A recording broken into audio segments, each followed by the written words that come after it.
So, this is going to be a strange little podcast episode because I had intended to make it a book report. I've done one other book report on art as therapy. And this time I wanted to do an episode about the H of H Playbook by Anne Carson. And I delayed because I couldn't figure out what I wanted to say about it other than just talk about the story of it. But then I thought I would just see where my mind took me today. And I'll start by talking about how I came to find this book. I had gone to see the film Anselm, the documentary by Wim Wenders about Anselm Kiefer, a German artist. And I was so taken by it. And it seems to be one of those films that either you love it or you hate it, because my mom and I went to see it, and then afterwards we looked up reviews, and people really felt strongly about it one way or the other. I actually loved it. And I realized, I went to see it a second time, actually, with a friend. And one of the things that struck me the most was his studios. So most of the film is shot of Anselm in his studios at different times, footage from different times in his life. He has this massive 20-hectare, I think, piece of land in Barjac, outside of Marseille. And it's just filled with what he's working on, is things massive scale, and he makes things with blow torches, and he burns grass, and he has all of these shelves and pockets of things that he's collected over time. And I was just fascinated by that. And I'm seriously thinking of going to Barjac just to check it out. But what I did was look up Anselm Kiefer in the public library just to see what books they might have about him. And they had one that I put on reserve because somebody else had already taken it out. But the other book that popped up when I searched for him was this book, H of H Playbook by Anne Carson. And I was really curious to know why that book would pop up. Didn't seem to have anything to do with Anselm Kiefer. And I had heard of Anne Carson before, way back when I was doing my undergrad, because I studied ancient Greek philosophy. And she's an ancient Greek scholar and poet and translator. But I had never read any of her work at the time. But I recognized the name. So I thought, okay, well, I'm just going to check this book out in the meantime and see what it is that I can get from it. So it's a very beautiful, very interesting, very unusual, I think, little book.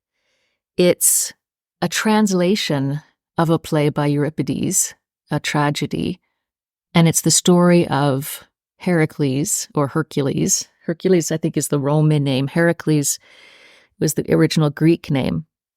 And it's the story of what happens after he returns home from his 12 labors. So he had been given these 12 massive tasks to accomplish, which he does, and he comes home just in time because the local tyrant is about to kill his family, his wife and his children.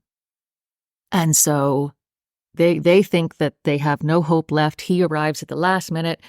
He kills the tyrant, saves his family, and then goes mad and kills his family himself. It's really awful. It's really an awful, I'm laughing. It's really an awful story. But it's absolutely beautifully written, with lines like, this one caught me. Absolute stillness suctioned all other moment out of the yard. And the line that she includes from Anselm Kiefer, why he pops up in the search results, is she quotes him saying, "I think there is no such thing as an innocent landscape," said Anselm Kiefer, painter of forests grown tall on bones. One of the interesting things that Anne Carson does is she translates the play, but she does it in using modern context. So the family of Heracles is living in a trailer, an Airstream trailer, and some of the language is sort of what you think the original might have been, but then some of the language is modern and very accessible, and So I just thought that was fascinating project that she took on. But then on top of that, she's included all her own drawings. And they're odd little drawings. And even the very first cover, like you open the cover, and on the right, there's a map of ancient Greece, and there's a red circle around Thebes, which is where Heracles was from. Then on the left, where there's just a plain white paper attached to the cover, there's a little outline of that same red circle, like as if somebody got it wet, or when it was wet, the book was closed. And it was so odd. And I thought, well, how did that happen? Did I already mess up the library book? Like, it is the kind of thing I would do. Did I spill some tea? What have I done? And then as I worked through the book, I realized it's a handmade book, but reproduced. So most of the text is typewritten, but then printed out, cut up, and placed on the page. So it looks like you could pull it off, but you can't. Her drawings as well look like that. It's like a collage. It's a mini collage, sort of modern translation of a tragedy by Euripides. And so I thought it was just astonishing that she had done that. And it took me a while to get it, what was going on. And I did look up a couple of reviews, and the story, especially in the way that she tells it, seems to have something to do with what happens to heroes, or what happens to people who are put into positions of having to complete heroic acts. Heracles was given the 12 labors, or people that we expect to save us or fix the world can be really greatly damaged by doing that. And we ask them to do things that are dehumanizing and horrific. And so the outcome of having achieved these 12 labors was that he, in a mad frenzy, without even realizing it, ends up killing his family. So that's interesting. And then I started thinking, well, how did she, did she worry whether anyone was going to get it? Like, maybe I just had trouble getting it because I'm not really so good at things that aren't so literal. But I wondered if she worried about that. So the other part of this story is that I wasn't feeling great this weekend. And so this morning I got up around 6 and I wanted to go out for a walk just to sort of clear my head. But it was really dark.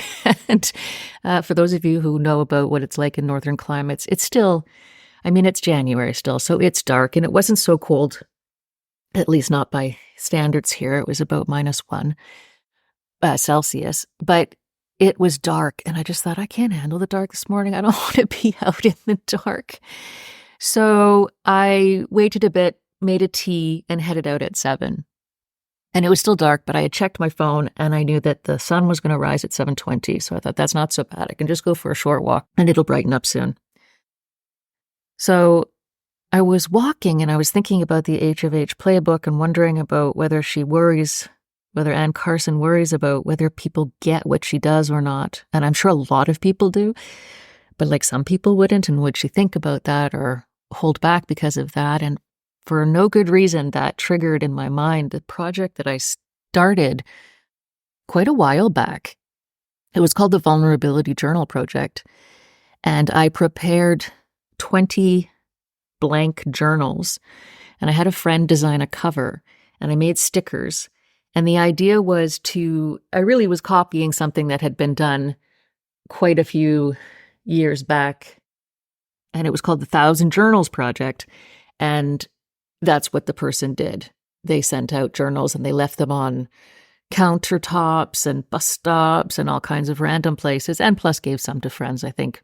And everybody would take a turn, and they would fill out a page in that journal. And at the end, they would send, whoever completed the final page would send the journal back. And then the 1,000 Journals Project book was based on drawings that people had shared. So I kind of took that idea and I adapted it for vulnerability. And I asked people to just take a page and write a poem or do a drawing or whatever they felt that would help them express themselves, something that they could express about themselves. It was entirely anonymous. And so I prepared all these and I handed some out to people and I mailed a bunch out. And then I sat back and I waited, and not a lot happened. So, most people didn't fill them out or send me anything. And so I thought, oh, this is like a bit of a failure. I've tried. I guess I was wondering what would happen, and I was expecting something really different. And I think probably part of what happened was people thought, great, free journal, nice empty journal that I can use. So I'll just sort of rip out the first page and use it. And I get that. I understand that. Makes sense. But even people I know didn't necessarily fill them out. And that can be because they didn't have the time, or they said yes because I asked them, but it really wasn't their thing. Or maybe some of them were worried about what they would write there and whether people would get it. And then even for me, I worried about whether people got the idea of the journal in the first place. Like, what was the point of doing that? Why did I put that out there? And it didn't take a lot for me to do that. I wasn't revealing a lot about myself, but I just thought, why did I do that? And did I not set it up right in a way that people would get it? But then does it matter if people get it? But it is if I'm asking them to participate. So I was walking and thinking that this morning. And when I left the house, it was pretty dark. And then I was close to home and I suddenly realized it wasn't dark anymore. It had gotten light. Not like bright sunshine light. It's January, so it's kind of grim and foggy and gray. But I looked at my phone and I saw it was 7:21 and the sun had just risen, but I hadn't noticed. I didn't notice the transition from the dark to the light. I just noticed when it became light.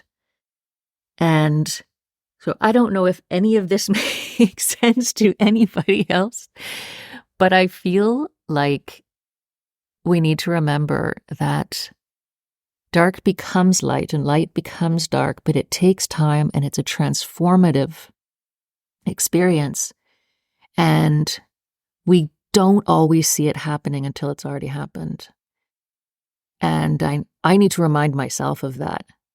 I don't always know what I'm doing. It's not always clear. Other people might not get it. That doesn't really matter so much as whether I am exploring things that are interesting to me. But even for me, I don't get it. Like, I'm in the dark. I'm in the half dark. But I have to remember that even in the half dark, I got to look around and say, well, the light is coming. I have to remind myself to really look, because otherwise the change can be so gradual that you don't notice it. So that's the book report on the H of H Playbook, which was not at all what I intended to do, but it's just what felt right to me today. So I would love to hear from you if any of this resonated for you, if any of it made sense to you, if any of it triggered any thoughts for you, mostly in terms of how you feel about putting work out in the world and what it matters to you if people get it or not, and even more importantly, whether you get it, and does it matter if you get it or not. Thanks very much for listening as always. I hope to hear from you.